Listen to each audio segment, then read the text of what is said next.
and welcome to Saving People, Queering Things, the supernatural podcast where Valentine's Day is officially known as Unattached Drifter Christmas. Today we are pulling up to Season 5, Episode 14, My Bloody Valentine. I am your host, August, my pronouns are they, them, and joining me today is a fan favorite guest star, Renny. Welcome back. Thank you. Thanks for having me. So glad to have you. Yeah, I'm excited to talk about this episode. Me too. This weird, very body horror episode. Yeah. Not a fan of that. This is very so feels gory. Very horror-y, this episode. Or maybe not body horror-y specifically. Yeah. But before we get into that, now that you've met us, it is time to catch you up. If you haven't watched Supernatural recently, here's what you've missed on the road so far. First, I'm going to give us a show recap. And Renny, when you are ready, can you count me in? Yes, of course. 3, 2, 1, go. It is officially a biblical apocalypse. So Lucifer is risen and is looking for his vessel, Sam Winchester. The angels are on the other side trying to recruit Dean to be their boss, master, cage fight extraordinaire, but both boys are not really having it. Along with Cass, they are looking for another solution, namely God. So far, that hunt has been futile, and they've also stopped a couple of horsemen. Nice. Have they stopped a couple at this point, or is Famine the second one? Oh, yes, Famine is the second one. Okay, as of this episode, they Yeah. jumped into the episode recap. Oh, well. It's good enough. So, yeah, with that, Renny is going to recap this week's episode, My Bloody Valentine. I'll catch you in. Go for it. Okay, 3, 2, 1, go. It's Valentine's Day, so some couples kill each other. Sam is insensitive multiple times. Cass is precious. Dean doesn't want to eat or have sex, which is weird, but Cass eats all the meat. Cupid likes to hug. They find out John and Mary were divinely arranged. Everyone is dying. They figure out it's Famine, whose presence continues killing the town, and then he eats their souls, including demons. Sam tries not to, but has a demon blood relapse and gets his powers back. Meanwhile, Dean and Cass track down Famine and find out Dean is empty inside. Sam shows up and shows off his powers, killing Famine. That works. Perfect. I'd like 2 other sentences, but that's fine. Hey, you got to end that. Mostly. I don't think normally the audio of the timer going off gets heard by everyone. So this time you got to hear the timer. We're recording in a little bit of a different space today because I'm recording in person because I don't get to do that very often. When you said Cass eats a lot of meat, I really had a really hard time not losing my shit right there. Very funny. Thank you. Appreciate that touch. It was a good one. I'm gonna tell you the last sentence I had. Please do. Dean is so sad he stops drinking and prays. Yeah, I mean, that's sad for Dean really Winchester. He's not praying to Cass either. He's praying to God, which And also, knowing Cass can hear him. Oh yeah, I hadn't thought of that. Which, he's not even embarrassed. He's just, going for it. He's done. Yeah, that's true. Wow. Yeah, we're not in a good headspace this episode. Nobody's in a good headspace this episode. Except maybe Cass, who's having a great time eating burgers. Cass is very unbothered by the fact that he is being affected by famine. He's like, I can control it, mostly. I've had several hundred burgers, which can't be good for my vessel, but I'm an angel, so I'm really not that concerned. Well, before we jump fully into it, we gotta pick some music to accompany us on our journey. So here's what we have for our episode mixtape this week. What do you have, Renny? I have a small band. The song is called Wouldn't Come Back, and the band is called Truesdale. And I'll read some lyrics to kind of explain why I chose it. Yeah. In matters of the heart, my hands are tied, my sleeves are torn. I gave you all I had to give, you always wanted more. And then the chorus is, if I keep running to you, I'll be running till my feet turn black, till my lungs collapse, and I wouldn't come back. I can't give another year to you. Another second's gonna drive me mad, and I won't do that because I wouldn't come back. Ooh. Yeah. That works on both the level of hunger and famine, but also on the level of despair that Dean is at. Yeah. It's a good pick. Thanks. My pick is gonna be a little on the nose. I chose Hunger by Of Monsters and Men, specifically for the line, I will be the wolf, and when you're starving, you'll need it too. Hungry for the kill, but this hunger, it isn't you. Nice. And it's just a gorgeous song, but it just has this sort of haunting quality to it that seemed very fitting today. Beautiful. Yeah. Well, with our mixtape playing, it's time for this week's hunt, and today we are exploring the 14th episode of Season 5, My Bloody Valentine. And this week's tarot card is the Devil card. So if you are joining us for the first time, every episode of Season 5, we are exploring another card of the Supernatural Tarot deck. We're reading the description, talking about how the influence of that card, talking about how that card could connect to the episode that we're discussing, and seeing what themes can help guide our discussion. So the Supernatural deck, the Devil card is the card that features Lucifer, and this is from the card's description. The Devil is a warning against corruption, overindulgence, and egotism, traits the fallen angel Lucifer has in abundance. Lucifer is arrogant, egotistical, and ruthless in his pursuit of revenge against God. He feels victimized and uses this as a justification to hurt others. The Devil tarot card indicates you're being blinded by that sort of single-mindedness, and as a result, you're allowing yourself to remain chained to your negative thought patterns and action. Take a step back, look at the big picture, and consider the consequences of your actions. And obviously Lucifer's not in this episode, but I think a lot of the same stuff applies to Famine, and this whole concept of like single-mindedness is very, very fitting, I think, for this episode. Absolutely. So yeah, we're gonna get right into it and talk about the episode. What did you think on this rewatch, Renny? I know this is not your first time seeing this episode. No, couldn't tell you which time it is. I have a lot of notes on this one. The thing that struck me like emotionally is of course just Jensen's acting at the end of like that despair. I think that that's something that makes the character relatable. Mm-hmm. And I think that's part of why the show is popular, is because Dean experiences the lowest of lows. Yeah. And really like goes through that on screen. And so many people, of course, can relate to that and have experienced that as well. And I know like on my first watch when I was a teenager, I really connected with that and felt, less alone, honestly. And like, even though it was a fictional character, I was like, and of course his circumstances are much more extreme than mine. What, you're not the center of a biblical apocalypse?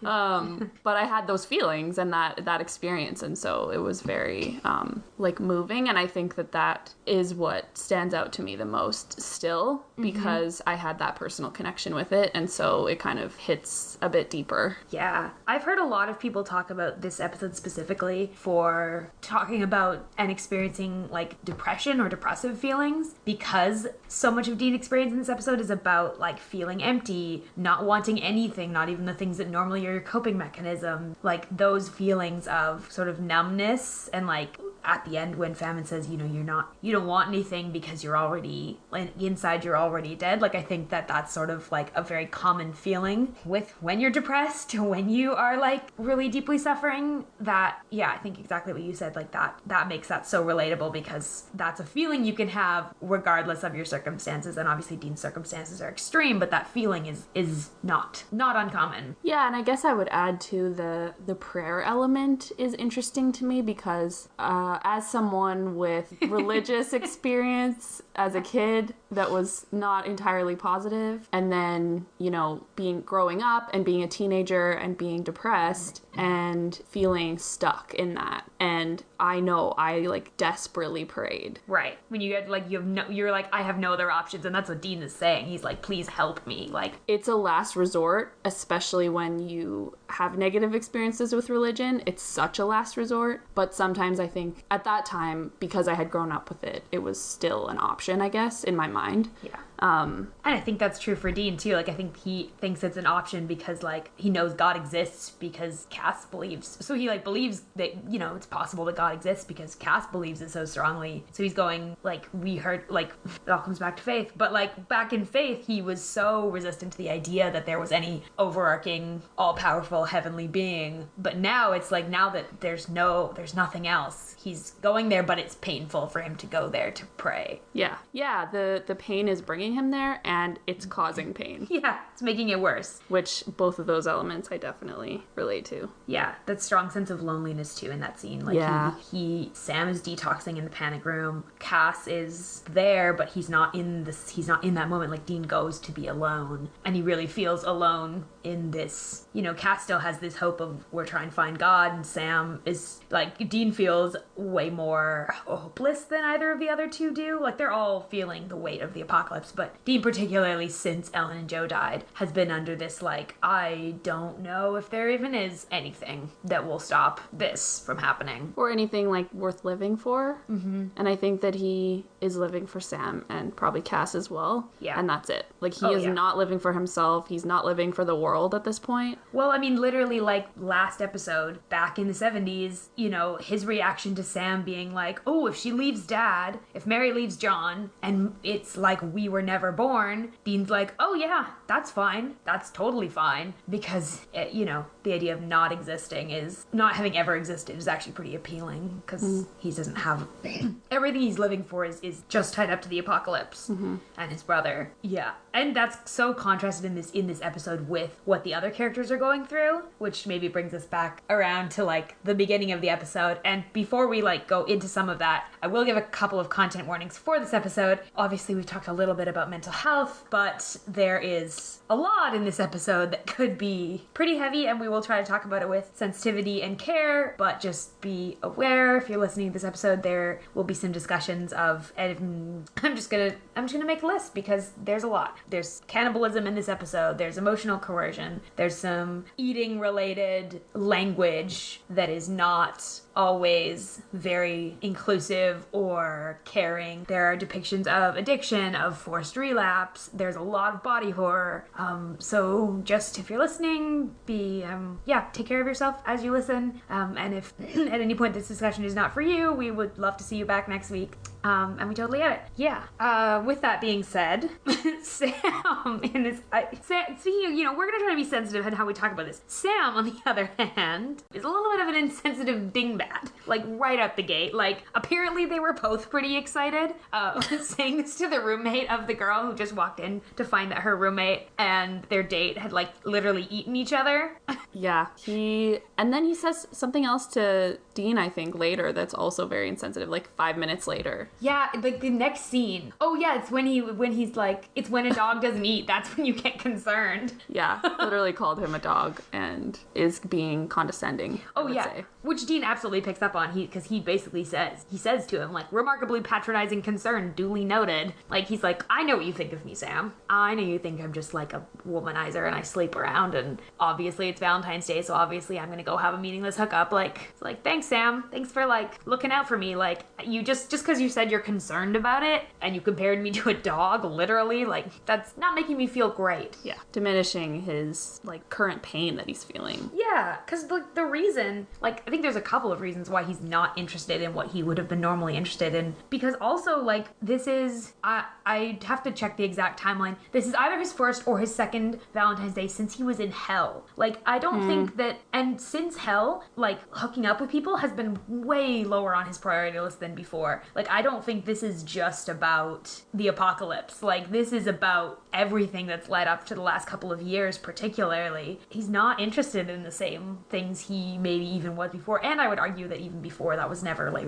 really what it was about. And Sam always sort of often puts him into this sort of box of like, I know you, Dean, I know what you like. And Sam's done that quite a bit since hell, where he's been like, Dean, don't you want these things that you used to want before you went through 40 years of hell trauma? And he's like, yeah, no. And Sam's like, oh no. It's Sam like clumsily trying to connect and or relate, but and like just say, oh, I know you, Dean. Not doing a good job. And I will say, I definitely dove right into it. I would add to the content warning depression and ramifications of that, which we definitely dove into off the top, and I apologize for that. But yeah, that's very present in this episode, and so if that's something that you're, not wanting to talk about or listen to right now, that's completely fair. Though I will say, like, with that one, some of the other content in this episode, I'm like, is not well handled. The way they handle, like, Dean, like, and that sense of depression, I think, while they don't give a solution, it's a very, like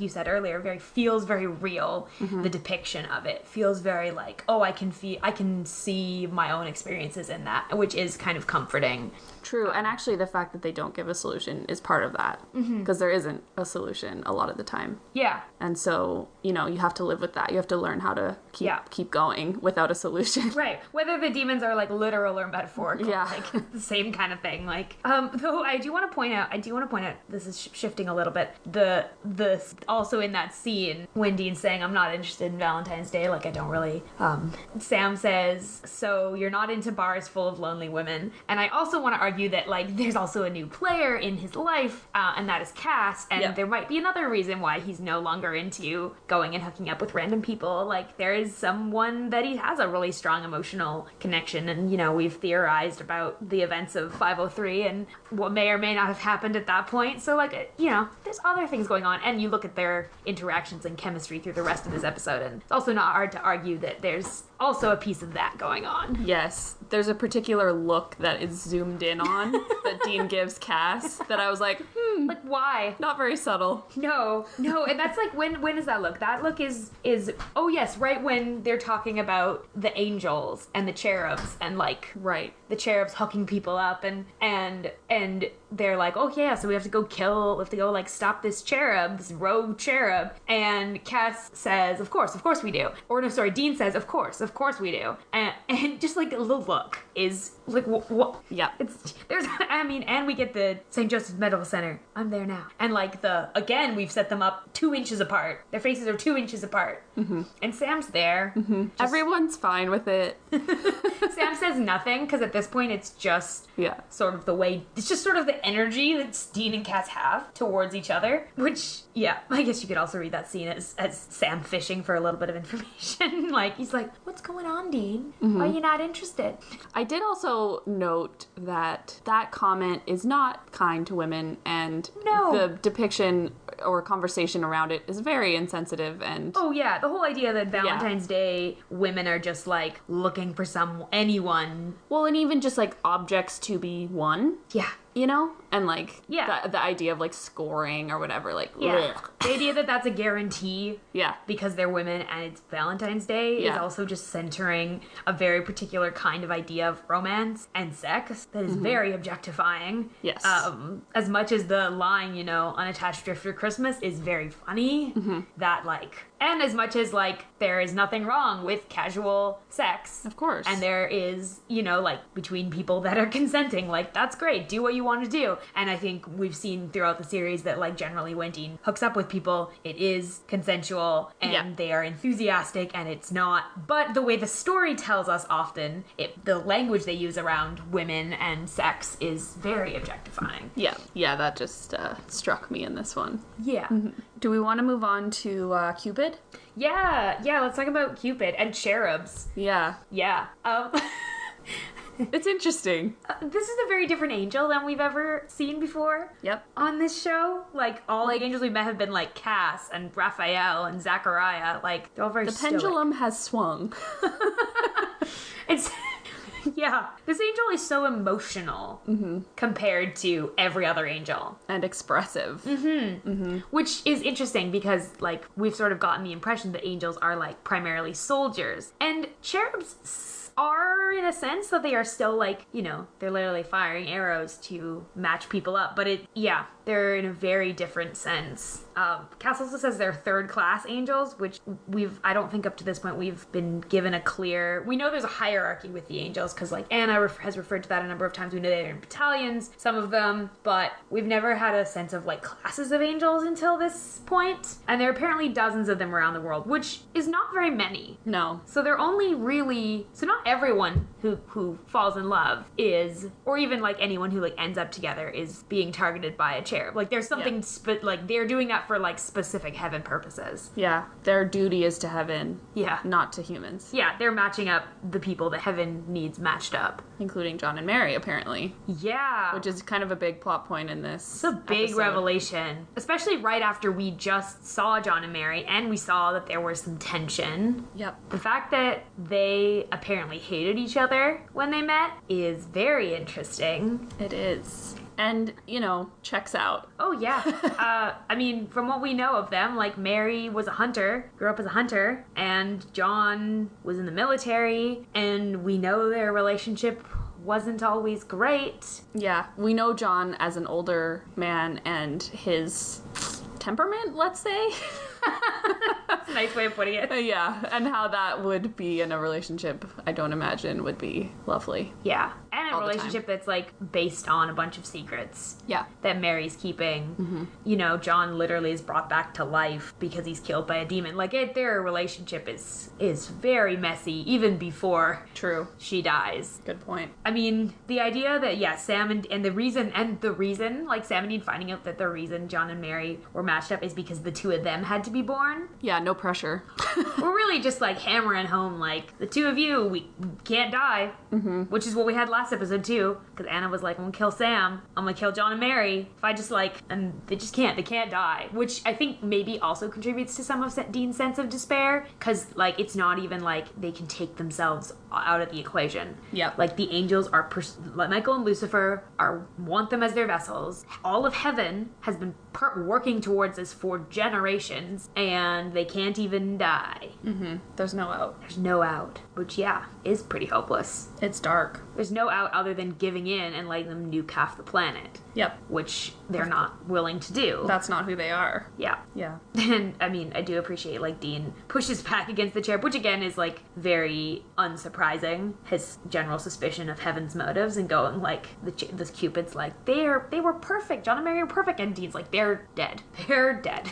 Yeah. It didn't work out. It didn't work out. And the cherub's like, well, it doesn't really matter. But that's the thing is, like, these humans are just, like, pawns for the angels. Mm-hmm. So it doesn't matter that they're dead. Like, Sam and Dean were born. Mm-hmm. Which, makes that cute little angel kind of a little bit darker. Mm-hmm. Does make for a very funny scene, though. Well, yeah, and on that note, I was thinking about how Sam and Dean and Cass all have a very, like, traditional kind of mask reaction to the cherub being huggy and being emotional. Crying. They're all so deeply uncomfortable and, like, clearly can't handle it. Like, Sam and Dean are literally like, Cass, you do it, Yeah, and it's just because Cass is the angel. They're just like, we're going to push it off on him. And he doesn't know what he's doing either. No. Cass doesn't know what he's doing, partly because he's an angel. Yeah. But also, I think, just because his whole idea of humanity, like, Cass is becoming more human. But like you said, because his primary influences are Sam and Dean, he's also picking up on all this, like, toxic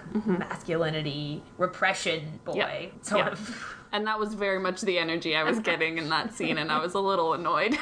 I know, you feel bad for the cherub, because you're like, You're being yourself, and that's, wonderful, and you're not getting support with it. No, they're kind of being dicks to you, actually. Yeah, absolutely. They're just kind of questioning you and accusing you of stuff, which, they're trying to get to the truth, but they're not kind about it. No. This poor cherub. Speaking of also people that, like, it really sucks for this episode, this poor coroner. Yeah. He's so unaffected in the first couple scenes. He's so like, it is what it is. This is kind of a weird death, but like, Yeah. And then he's like, this is not okay. And then he just dies.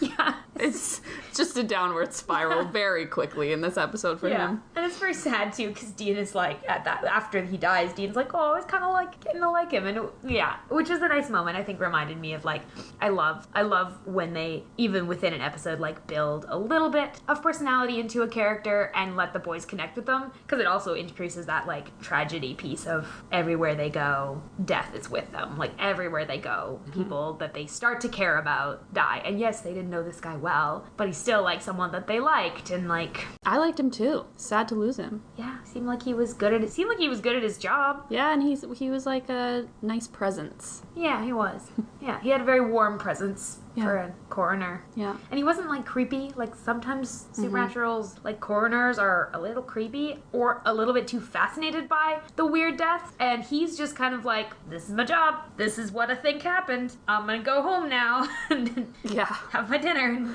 live my life. Yeah, totally. He's not paid enough for this. No. For these cases. No. The next note I have is, Cass sure is handy to move the plot forward and figure shit out. It's nice nice that once they're like, oh, okay, it's Famine. Okay. Cass just talks for like a minute and gives all the exposition for what's going on. He's like, let me quote some scripture. Yeah. While the like montage of what's happening plays.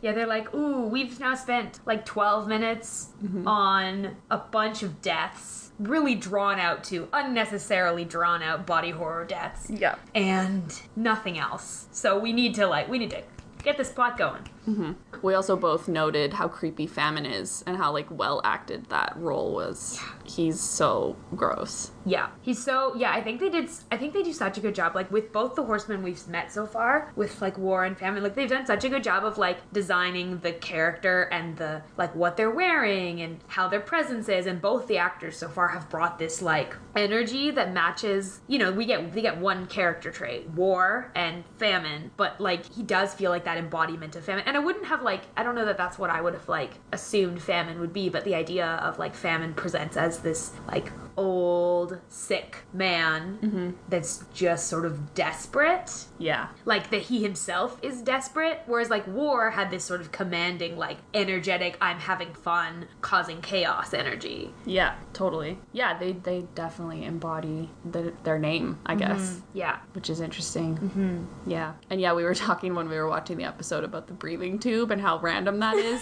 But it totally adds to the character of, like, being kind of wasting away almost. Yeah, yeah. And willing to do anything.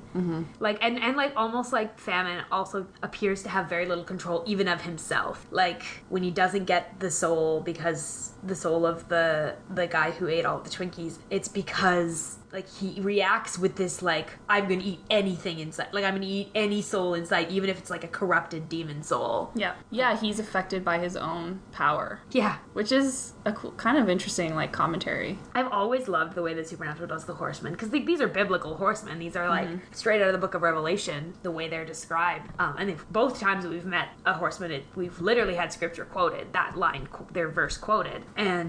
But these, like, modern interpretations, like, are very good. And the idea that, like, Famine's effect on everyone around is to just kind of make you desperate for whatever thing you want the most. Like, it's not a literal famine. It's everyone's famine is something else. Yeah, I like that. Primarily, like, food, drink, love, sex, substance. Yeah, all the things that humans already, like, crave. Yeah, and already, like, historically, kill and hurt others for and lose their lives over in various ways. Like, all these things that, like, taken to the extreme do sort of take your life and take over your life, but are also very kind of, like, foundationally human.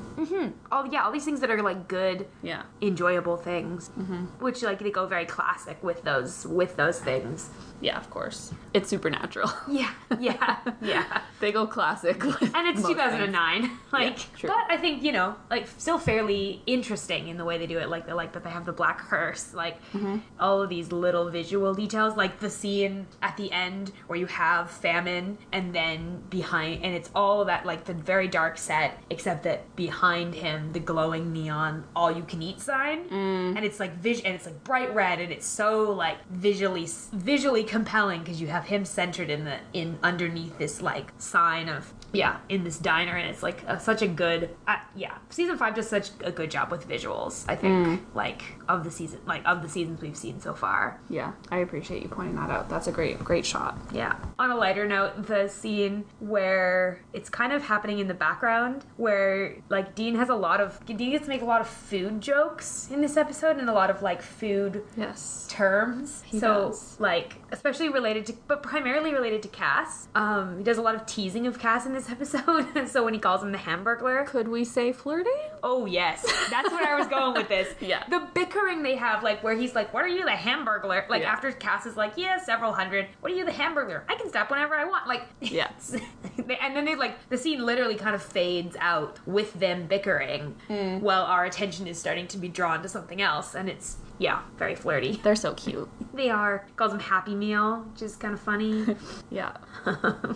Should we talk about Sam? Yes, let's talk about Sam. We were hard on Sam at the beginning of this episode, but Sam is a rough go. Poor Sam. I just really feel for him in this one, especially the scene when he tells Dean that he's having, Cass. Cravings. Yeah, sorry, Cass was there too, where he tells them that he's having cravings, and he's so clearly like... He feels like it's a failure on his own part. And he's distraught about it. Like, you know, he doesn't want to have this burden. Yeah. But he does, and that's the reality. And he kind of just, like, resigns himself to it in a really sad way. Yeah. Well, and since, like, at the end of season 4, when they're zapped out of the church, after Lucifer rises, like, him and Dean have a conversation where Dean's like, are you craving demon blood? And he's like, I don't know, like, I guess whoever zapped us out, like, took care of it. He's like, he, like, is kind of freed from that addiction. And even in 503, when the hunters, like, force him to drink demon blood, that doesn't prompt a relapse, whereas like this is like a forced relapse, and Sam's identity is so like fragile right now. Yeah, it's really, really sucky for him, and he handles it with like he's honest about it. He like asks for the support he needs. Like he's trying so hard to do this right. Yeah,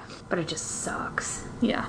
And, you know, I have the same problem with these scenes with Sam, and how they handle when he's in the throes of, like, this moment of relapse, of forced relapse. Like, I get that we need to secure him. I get that, like, he becomes incredibly strong, and you need to make sure that he, like, can't hurt anyone. At the same time, I'm like, man, why is he alone? Yeah. Like, why are you leaving him alone? Like, I get when they have to go and, like, kill Famine. That's the one time where I'm like, okay, you need both of you. It sucks, but it's the truth. At the end, when he's detoxing, I'm like, why is he alone? Yeah. Like, he's begging for support and help, and they're listening and not doing anything. I think because they think they can't do anything. Yeah. They think it's more dangerous than they could just sit with him. Yeah, which is what we said at the end of season 4 too. I'm like, if you'd sat with him, maybe when he gets out in season 4, he doesn't immediately like, he doesn't feel betrayed. Yeah. And like, he knows at this point that Cass and Dean are not like going to abandon him. Mm-hmm. But still, like, in that moment, like, they kind of do. They watch over him, but they don't provide any of the like support they could. Mm-hmm. And that's really sucky. Yeah. He does have his moment though, like his, you know, they get out of this purely because Sam has incredibly quick recall of his powers. Like, yes, he presumably drinks quite a lot of demon blood, but like he's immediately back to like the height of his powers from season 4. Yeah. Which, like, I've always, like, it's such an interesting... It's always been a little sad to me that, like, after the Demon Blood storyline, like, Sam's powers just go. Like, not the addiction part, because, like, that part I think, like, that's just different. But, like, the special children powers, the fact that he's, like, has Demon Blood in him, like, these powers have been so inconsistent, and I've always wished that they were more of a thing that Sam could just kind of do. Mm-hmm. So it was fun to see that part back. Yeah, totally. And he saves the day. He does. Mm-hmm. Kind of ingeniously, too. Like, he's like, I can affect the demons inside of Famine. Yeah. Can't kill you, but...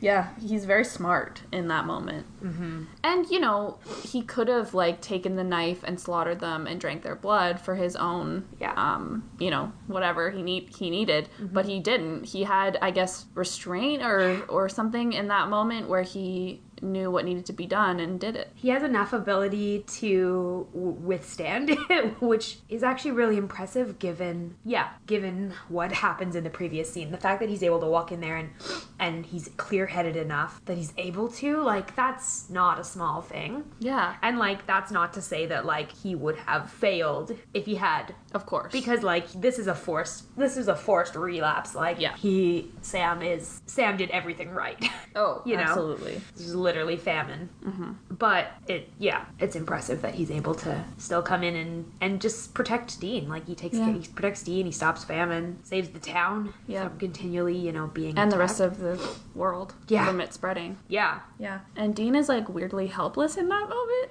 which is a bit out of character. Yeah, there's a couple moments where he totally could have jumped in and tried to cut the ring off of this elderly Famine. And, like, I know Famine is, like, putting on a show of how weak he is, but he's not. Yeah. But, like, There's a moment. There's a huge diversion when Sam is drawing the demon souls out, and literally black smoke covering just tracks. Watching, and Dean's just standing there. I'm like, you can cut the ring off right now if you wanted. And Dean has the advantage of being the only character in this episode who is like not affected by famine. Yeah. Because like Cass is over in the corner like just eating raw meat, like as you do. as you do. Like Cass is not helpful, but Dean is in his right mind. I mean, he's not, but he's like, and I think that's a weird thing for him this whole episode. Like he feels, I think, a strong amount of responsibility, especially once Cass is affected, then Dean's the only one that is not experiencing any impacts, and he doesn't know why. Mm-hmm. I think he might. You think? Like I don't know. On?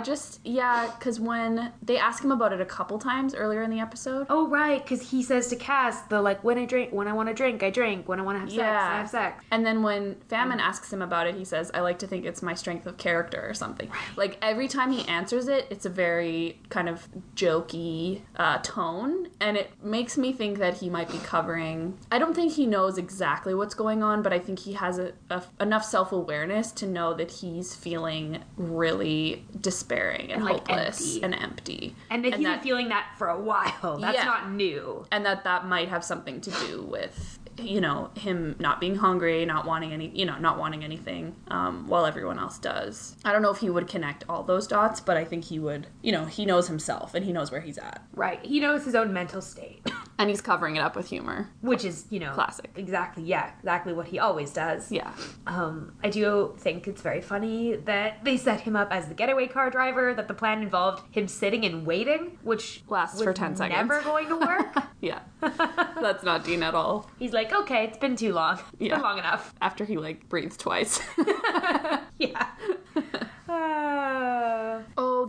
The only other thing was that when Dean sees that Sam has had a forced relapse, he calls him Sammy. Yeah. A couple times. Which is sweet. It's so sweet. And, it's his term of, his deepest love for Sam. Mm-hmm. And he's so, he just loves him so much. And that's what's being expressed to me in that moment. Yeah. And it's seeing him as the little brother. Yeah. Not as Lucifer's vessel, not as one of Azazel's special children, not as someone with a lot of power and darkness in them. It's him just being like, no, you're my little brother who I patched up his knee when he fell. Yeah. And parented and raised. Mm-hmm. That's who he sees in that moment when Sam is coming in mm-hmm. all high on this demon blood, which mm-hmm. is really sweet. Yeah. Maybe that's part of what enables Sam to actually... I think it might be. ...hang on. Yeah, I like that interpretation. Especially considering, I think neither of them are particularly great in this episode at actively caring for each other when they need it the most. Yeah. Yeah, they missed the mark a few times. But they're trying. They're trying.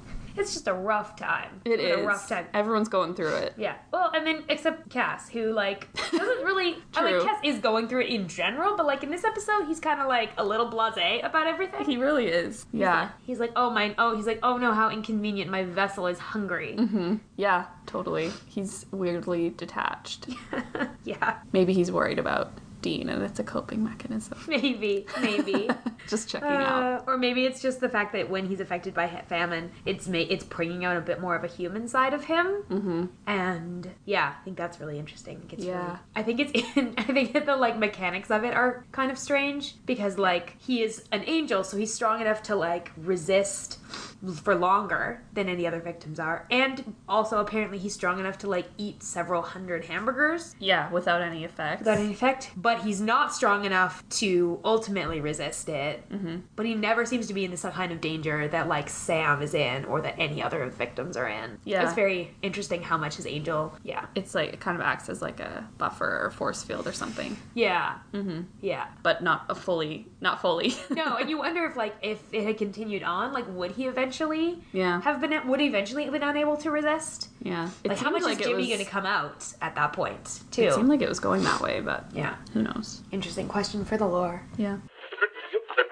I think that's pretty much all we have to say about the episode itself. So we're going to move into Going Meta, where we are tracking lore, representation, behind the scenes trivia, and anything else that we didn't already cover. So first off, we have our representation check. It's not It's not good. It's not good. Other than the, like, representation of, like, how depression can feel. True. And I think, you know, in terms of Sam, like, how powerless relapse of any kind, for any reason, any circumstances, can feel. Like, I think they capture how much Sam doesn't want this to be happening. And I think that's often true for people, is, like, they don't, it's not in, it's so out of his control. Yeah. And it's so hard on him. Mm-hmm. But the rest of the representation in this episode is not great. No. It does not pass the Bechdel test. No. In fact, its, like, approach to women in general is very, like... It's not great. It's very just stereotypes. Yes. One-dimensional, objectifying. Yeah. And they're named. There's a couple of named, but they don't interact with each other, of course. And notably,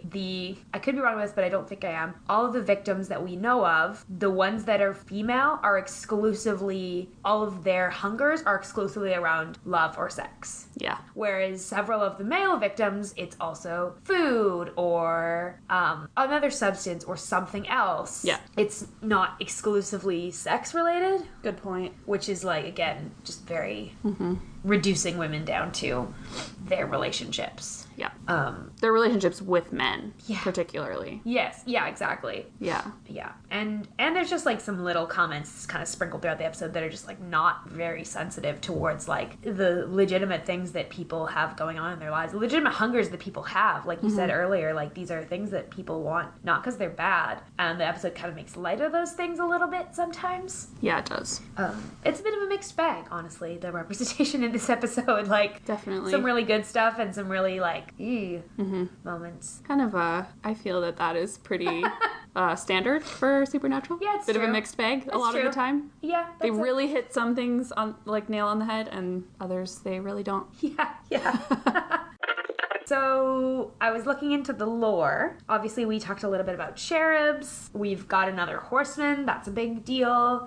That's 2 of 4. We know there are 4 horsemen. We've now met 2. We were talking about how Cass can read Cupid's mind. Yes. And we had some questions about, like, is that, you know, can he only read angels' minds? Does he have to have consent? Which is why he doesn't go around reading everyone's mind. Yeah. He's also appeared in, like, Dean's dreams before. Right. So that is, like, a form of being in his mind. But again, does that also have to do with the, like, bond that they have? Like, how much? It's a little unclear at this point, like, and that's going to be something we're going to come back to in the future with Cass and with angels in general. Yeah. But the rules on it are a little fuzzy. And I do feel like it could be more of a, like, plot device than it is. It's kind of hit or miss. I think for this episode, it's definitely, like, convenient. Yes, absolutely. Especially since, like, up to this, like, cherubs in general, classes of angels, all of that is totally new this episode and not really explained beyond what's necessary for the plot.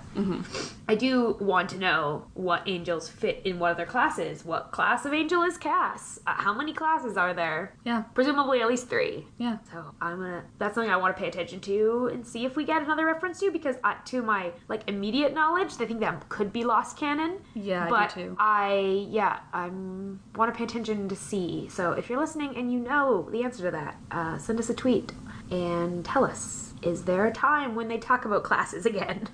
Yeah.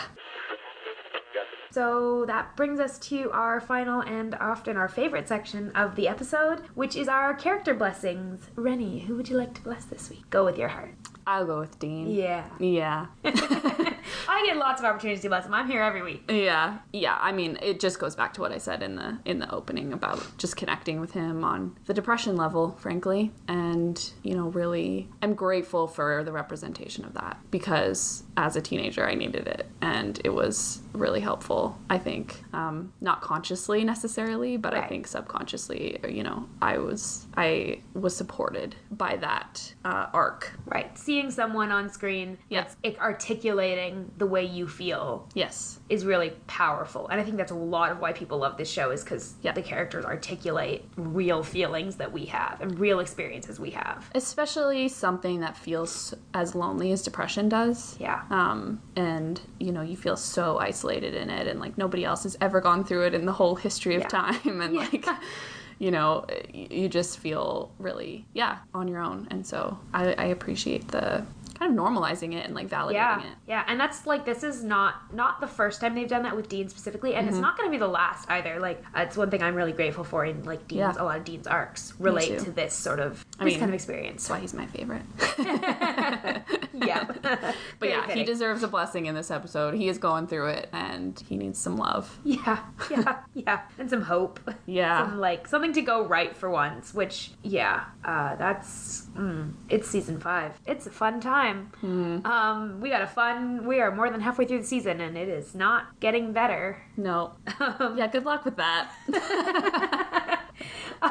I think that since you blessed Dean, I'm going to bless Sam because he also goes through it in this episode. He also is, and like Sam, we talk almost every week about how so many of Sam's arc revolve around like the lack of control and around other characters and circumstances taking his agency from him.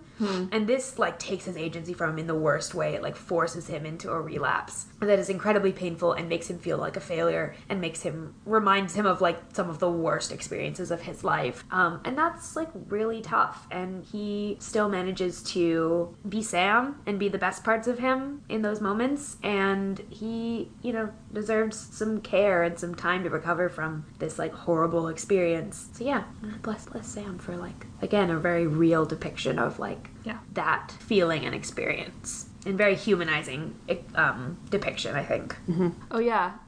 We also wanted to give a bonus blessing to the poor coroner. Yes. He's doing his damn best. Yeah. And it just doesn't end well. No, he really deserved to survive this one. He did. He deserved to be like the one that they like eventually tell that they're like, actually, you know what? It actually is like, famine. Mm-hmm. I wanted a funny conversation to that. I didn't want like them to show up dead. Yeah. And then also the poor roommate at the very beginning who walks in and finds her roommate on a date eating each other. It's just, that's something I wouldn't wish on anyone. Yeah. It's horrible. That's a sucky way to have to find a new roommate. Yeah. And probably a new place to live, because I don't think I would be going to stay in that place. There's bloodstains on the floor. Yeah, so, hopefully she's able to get out of town. Yeah. For a long time. Yeah. Well, that is the end of our episode. Thank you, Renny, for being here. Thanks for having me. It's always so fun. Yes, I love that you've been doing this since season 1. It's yeah, very me too. Fun to always see which episode you end up coming back for each season. Mm-hmm. So we'll look forward to seeing your season 6 pick. Okay, yeah. So, I'll look at it now. Yeah. If you like this episode and you want to hear more, you can make sure you are subscribed to Saving People Queering Things wherever you listen to podcasts, and you can share our show with your friends if you would like to also introduce them to Supernatural. You can find links to all of our social media and join our Discord server through our website, which is queeringthingspodcast.com. Be sure to ride along with us next week as we explore Season 5, Episode 15, Dead Men Don't Wear Plaid. Thank you all for coming along for the ride, and we wish you a peaceful road until we meet again.